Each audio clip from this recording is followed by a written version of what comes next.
Good morning, girls. In the last lecture class, we had completed with the basic building blocks of structure chart. Now, let us continue with developing a structure chart from the DFD model. So, once we started constructing the structure chart, it indicates that we had completed the structured analysis and the data flow diagrams are ready. Okay, now we need to perform structured design. So, during structure design, we transform this data flow diagrams into the structure chart. So generally in any structure chart at the top we will be having only one module, and that module is called as a root module. And while developing this structure charts, that is while mentioning the call relationships between the modules in the structure chart, we need to follow one restriction. What is that restriction is there should be at most one control relationship between any two modules. That means if a module A invokes module B, then module B should not invoke module A. And the main reason for providing this restriction is to have a layered arrangement of modules. So in order to have this layered arrangement of modules, we are following the principle of abstraction. That is nothing but it does not allow the lower level modules to invoke the higher level modules. But any two high level modules can invoke the same lower level module. Okay. Now coming to the strategies for transforming a DFD model into the structure chart. So generally we are having two different strategies in order to transform a DFD model into the structure chart. The first one is the transaction analysis and the second one is the transaction analysis. Both this transform and transaction analysis start with level 1 DFD and then proceed towards the lower level DFDs. Okay.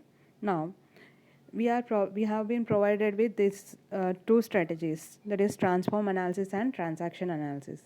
Next, a question arises to us like whether to follow the transaction analysis or whether to perform the transform analysis. Okay, so that means we need to decide whether to apply transform analysis or transaction analysis. So in order to decide, we should examine the data input to the DFD diagram. Okay, if all the data flow into the diagram are processed in similar ways, that is, if all the data flow arrows are incident on the same bubble in the DFD, then transform analysis is applicable, otherwise transaction analysis is applicable. That means if you consider any DFD, let us consider level 1 DFD. In the level 1 DFD, first identify what is the input data flow. Okay, if this input data flow arrows are incidenting on the single bubble, that is on the same bubble, then go for transform analysis. If in the level 1 DFD, if the input if the input data flow arrows are incidenting over different bubbles, that means different input data flow arrows are incidenting over different bubbles, then you apply transaction analysis. Okay, one simple way to remember is if at all in any level of the DFD you find only one input data item which is incidenting over a bubble, over a single bubble, then apply transform analysis. If at all you identified more than one input data flow arrows incidenting over multiple bubbles, that is different bubbles, then you apply the transaction analysis. So depending on the number of input data items, we can classify whether we can say whether to apply transform analysis or transaction analysis. Okay. Now coming to the transform analysis. So in order to perform the transform analysis, the first step is we need to define the DFD into three parts. That is, we start with the level 1 DFD, right? So in the level 1 DFD, we need to divide that level 1 DFD into three parts. Okay, so the first part is termed as an input portion, second one logical processing portion, and the third one is output portion. What is this input portion? So input portion in a DFD includes the processes which convert input data from physical to logical form. That means any process which reads the input or which validates the input can be considered as a input portion of the DFD. That means they are just reading the input from the user and they are saving somewhere in the memory location. That means we are now converting the physical format of the input data item into some logical form. Okay, so such a kind of process falls under this input portion, and this input portion is also called as efferent branch. And it is possible to have more than one efferent branch in a DFD. Coming to the output portion, so the output portion of a DFD is one which transforms output data from logical form to the physical form. That is, if at all any process is generating some result, that is, if at all it is displaying any result in the physical form, then such a kind of process falls under output portion. So that means here the logical format of the data item is now converted into the physical format. Okay, and this output portion is also called as efferent branch. And whatever the leftover portions of the DFD are there, those falls under the logical processing unit, and that logical processing portion is also called as central transform. So once we had divided the DFD into three portions, that is input portion, output portion, and central transform portion. Next we go to the second step. So next what we do means we derive the structure chart by drawing one functional component for each central transform, efferent branch, and efferent branch. That means for the three portions, we will be drawing one functional component. For each of these three portions, we will be drawing one functional component. These are drawn just below the root module, which would invoke these modules. The first level of the structure chart is produced by representing each input and output unit as a box and each central transform as a single box. Okay, so this is the second step. So in the second step, we need to identify the input and output parts, right? Like if at all you want to enter into the second step, first thing is we need to identify the input and output parts. Okay, in order to identify this input and output parts, it requires a lot of experience and skill. Okay, and one possible approach is trace the input data until a bubble is found whose output data cannot be deduced from its inputs alone. That means you start with the bubble from where the input data starts. Like suppose the input data flow arrow is incidenting on some bubble. Okay, so now trace until the bubble where no processing has been done on this input data. Okay, so up to that it falls under the input portion. Now next, processes which validate input are not central transform. Validating the input doesn't fall under central transform. Why? Because it is not performing any processing on the data item, just it is checking whether it is a valid input or not. Okay, so it cannot be considered as a central transform. And the processes which sort input or filter data from it are central transforms. That means any processes which perform any kind of processing, any kind of filtering on the input data item, okay, those falls under the central transforms. Okay, so by considering these 3 points, we need to identify, we can identify the input portion, output portion, and the central transform. So next, in the third step, we refine the structure chart by adding subfunctions required by each high level functional components. Many levels of functional components may be required to be added. Okay, now let us see one example. So coming to the factoring, so here what we are doing in level 3, we are refining, like we are adding the subfunctions required by each high level functional components. That is, for each identified functional high level functional component, we are adding the subfunctions in the next level. Okay, that process of breaking a high level functional component into the subcomponents is called as a factoring. Okay, well, this factoring also includes adding of some modules. Like if at all we come across read and write modules, error handling modules, initialization and termination modules, identifying consumer modules. Okay, all these modules can be added into a single module. Factoring process is continued until all bubbles in the DFD are represented in the structure chart. So now let us see the example of converting the DFD into the structure chart. Okay, so in the last class we had seen this example like RMS calculating software.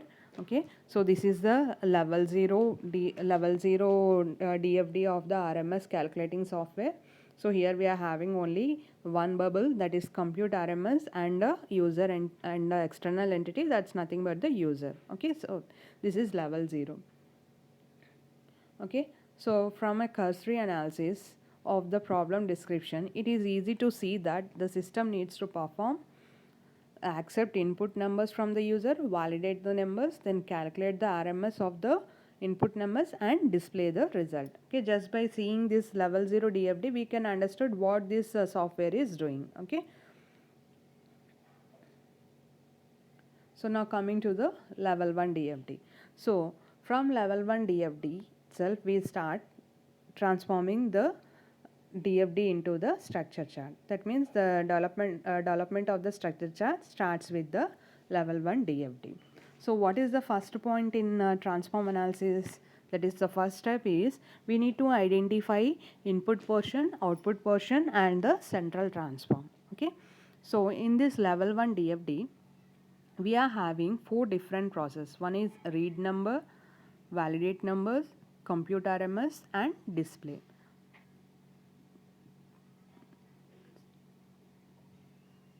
Okay, so coming to the read numbers.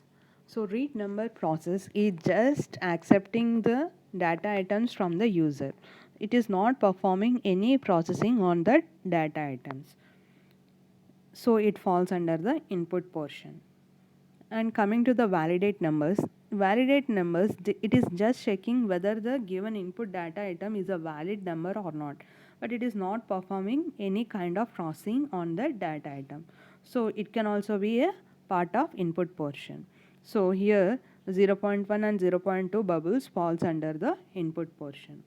And coming to the display, what this display process is doing, it is simply displaying the result. So that result may be either an error message or it may be a root mean square of a given input data items. Whatever it may be, what it is just displaying the result.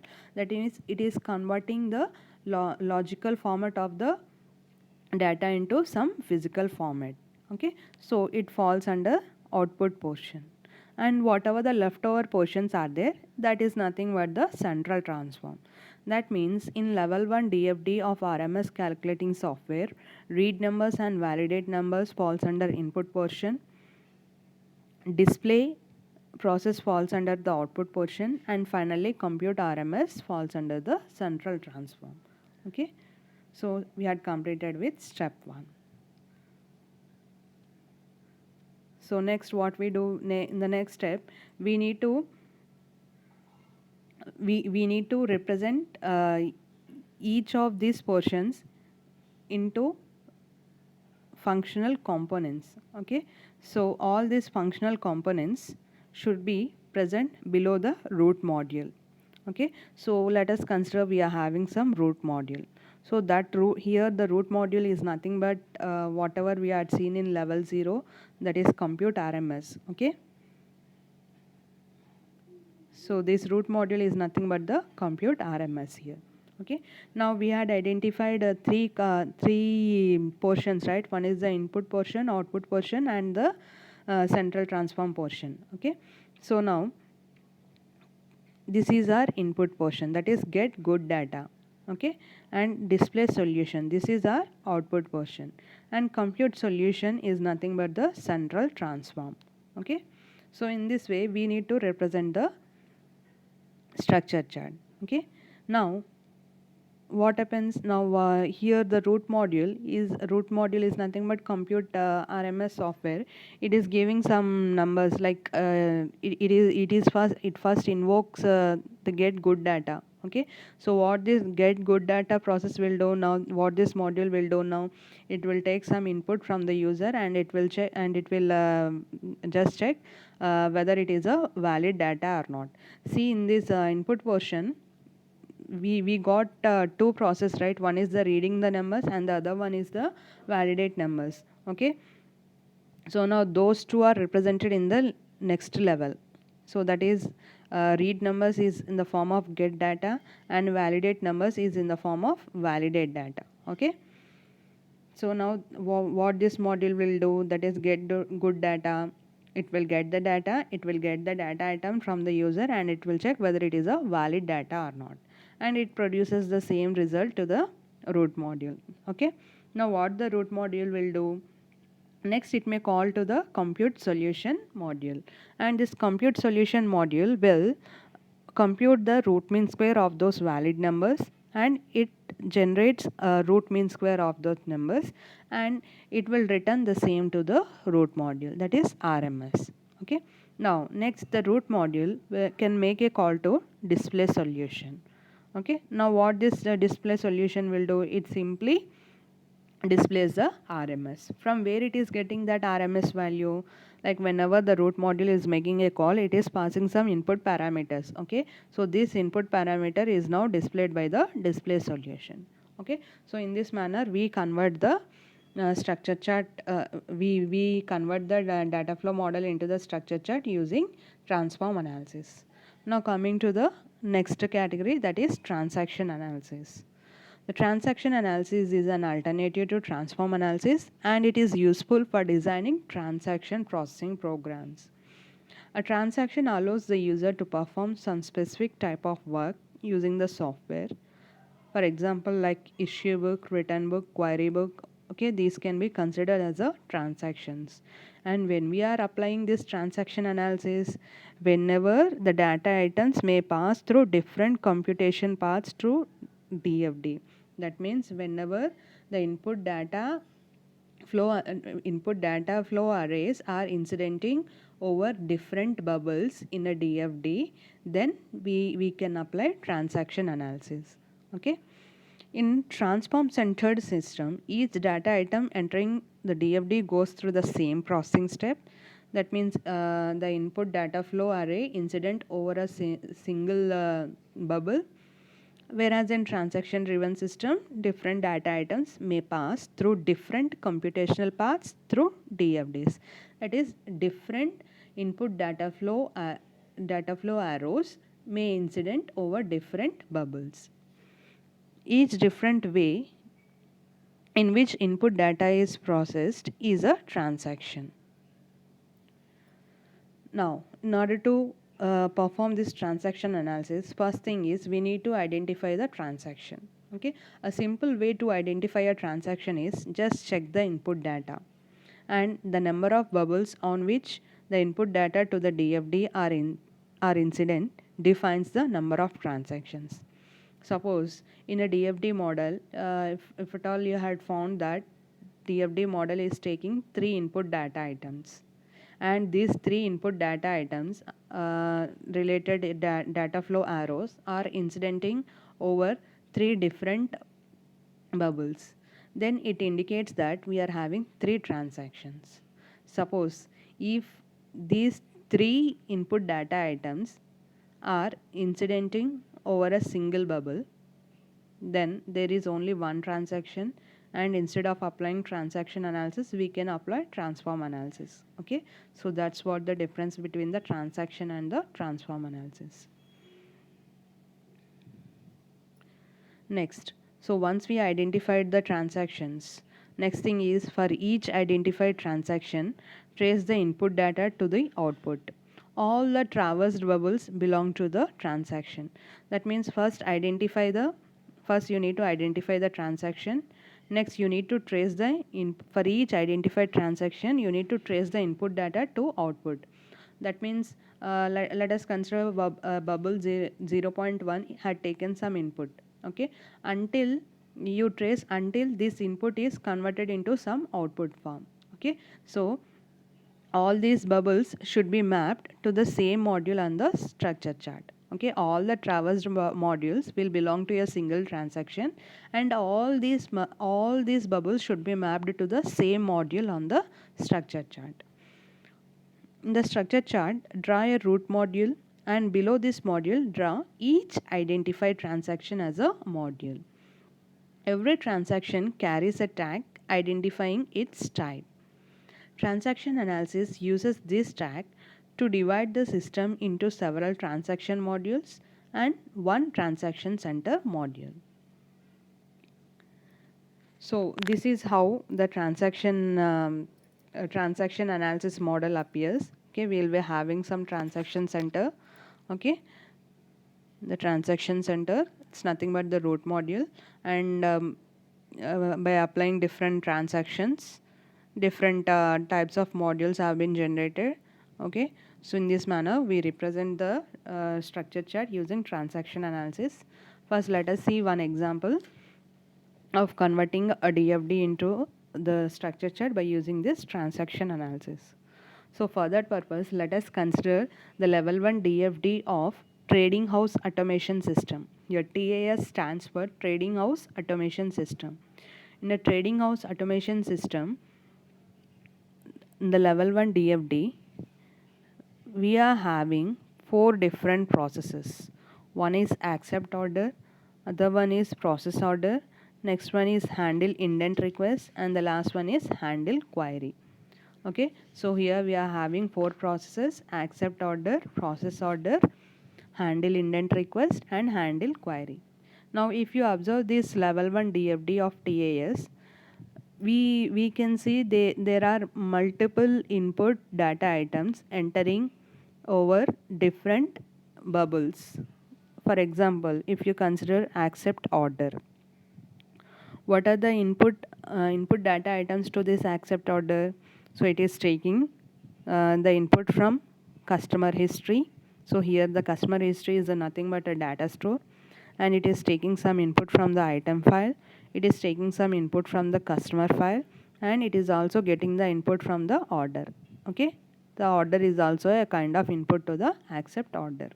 Okay, now if you consider handle indent request, okay, this handle indent request is getting some other kind of some other input data, that is nothing but the indent request. So here for accept orders, it is the order is the input data item, and for handle indent request is the input data item. And if you observe handle query, it is also getting different kind of input data item, that is nothing but the query. Okay, so that means here different input data items are given to different process. In simple terms, different data flow input data flow arrows are incidenting over different bubbles. So apply transaction analysis. Okay, so this is how the structure chart appears. Okay, so here if you observe,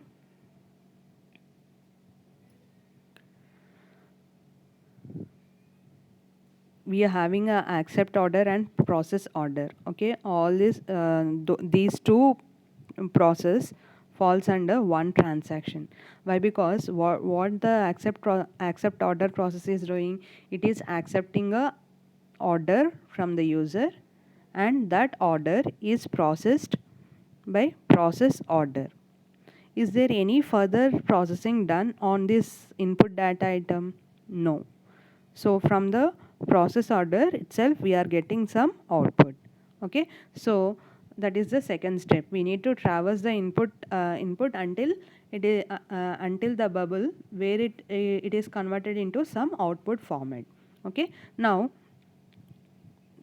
these two bubbles falls under one transaction, and these two bubbles should be mapped under a single module. Okay, that's what we had done here.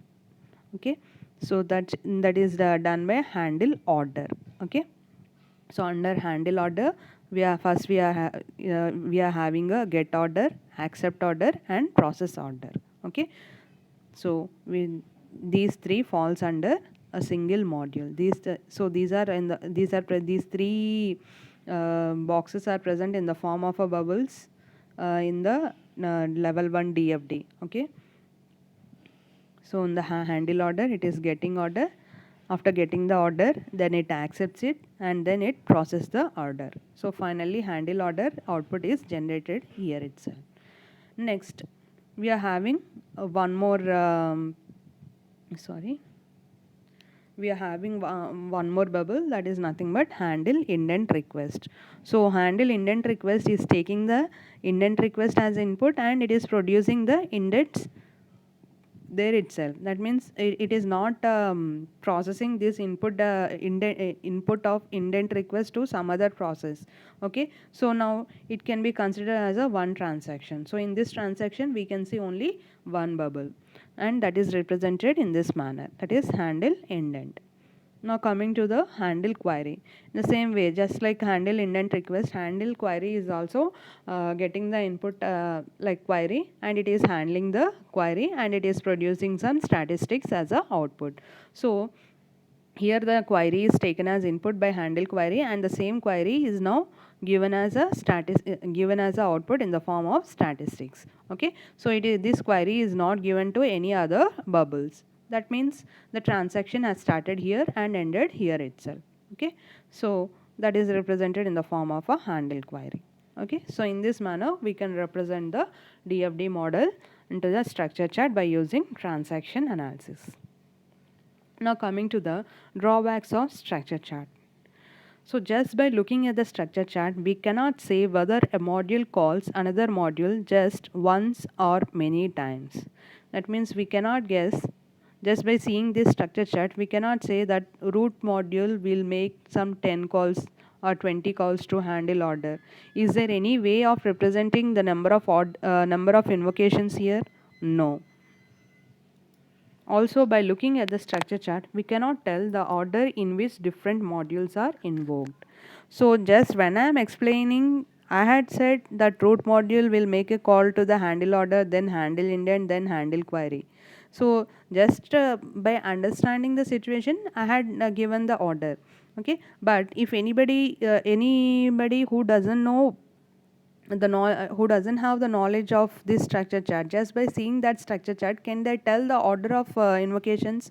No. So that means there is in the structure chart we cannot tell how many times the invocations will be made and how many and what would be the order of invocations. Okay, this is the drawback of the structure chart. We cannot tell how many invocations will take place and we cannot give the order of invocations. Okay.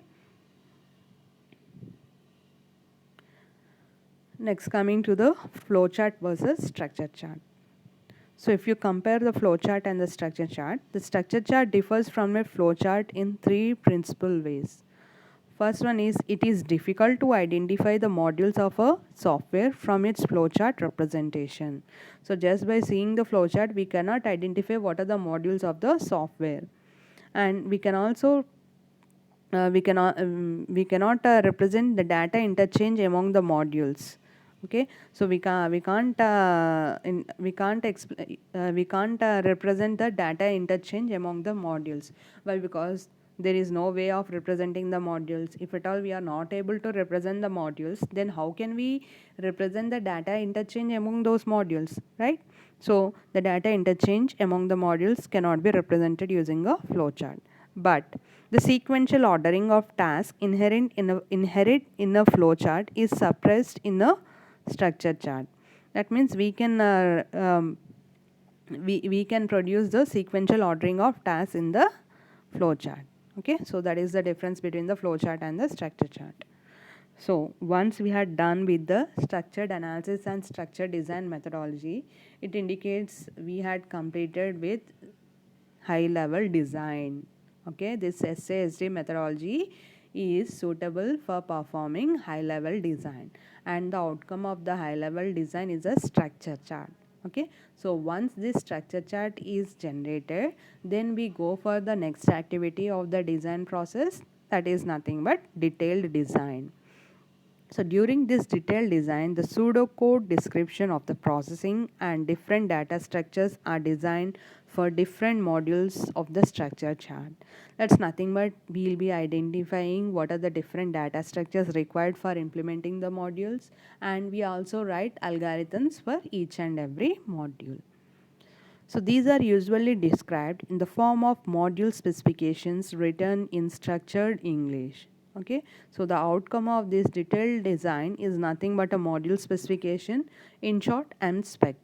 Okay, coming to the module specification for non-leaf modules.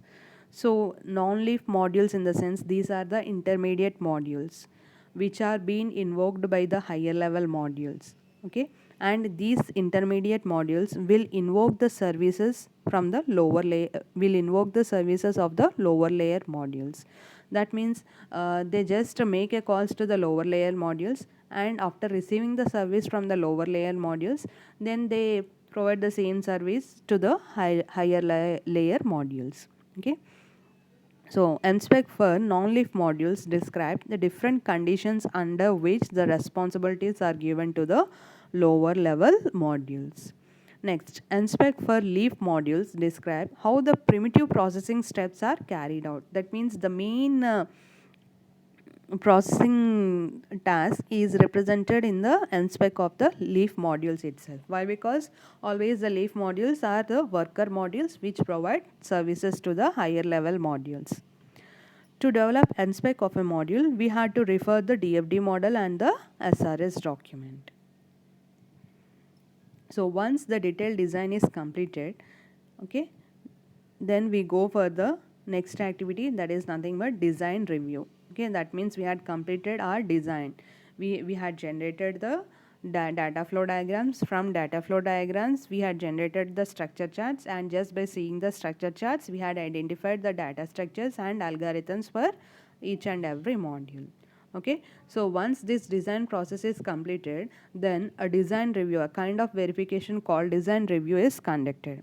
Okay, so generally a review team is formed in order to conduct this design review, and this team consists of a development team members, like members who code the design, who test the design, the analysts and the maintainers, and some others like the customers or stakeholders can a part of be this can a part of this review team. Okay, now after the team is formed, what they do, they check the design documents for the aspects like traceability, correctness, maintainability and implementation. That means they go through the design part, that is the outcome of the design, and they check whether there is a traceability, correctness, maintainability and implementation in it or not.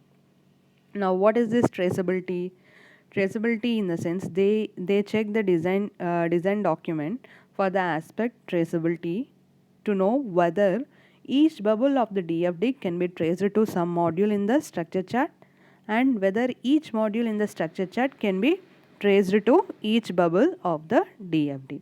That means whatever the bubbles are there in DFD, those should be represented in the form of modules in the structure chart, and whatever the modules that are there in the structure chart, those should be mapped to some bubble in the DFD. Okay, so that is the tracing between the DFD and the structure chart.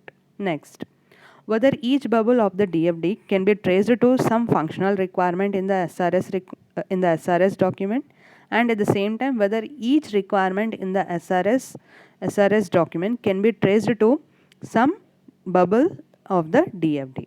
So here we are seeing whether we are able to trace the bubbles in the DFD model and functional requirements on the SRS document. That means each bubble in the DFD should map with some requirement in the SRS document, and whatever the requirements, whatever the functional requirements are there in the SRS report, those should be in the form of bubbles in the DFD model. There should not be any extra bubble in the DFD model. Okay, that's what traceability is. Next one is correctness. They check whether all the algorithms and data structures of the detailed design are correct or not. Next one is maintainability. Whether the design can be easily maintained in future. So that means sometimes we may require to add any new features during maintenance phase, or we may require to remove the existing features or change the existing features. So in that case we need to modify the design document, Okay, our design document should be in such a way that it should be easily maintainable. That means it should be easily modifiable. Okay, and the next one is implementation. So these people will check whether the design can be easily and efficiently implemented or not. Okay, so that can be done by observing whether it is a good design or not, and to check to say whether it is a good design or not, we can consider the characteristics of the good design. If all those characteristics are available in the design, then we can proceed with the next phase, that's nothing but the coding phase. Okay, the points raised by the reviewers is addressed by the designers. If at all these reviewers, that is review team members, has asked any queries, so these designers has to handle those queries and they need to verify their doubts. So once all these team members, that is once all the design review team members accepts the design, then we can proceed for implementation. Okay, so that's all about the design review. And with this, we had completed the functional oriented software design. Thank you.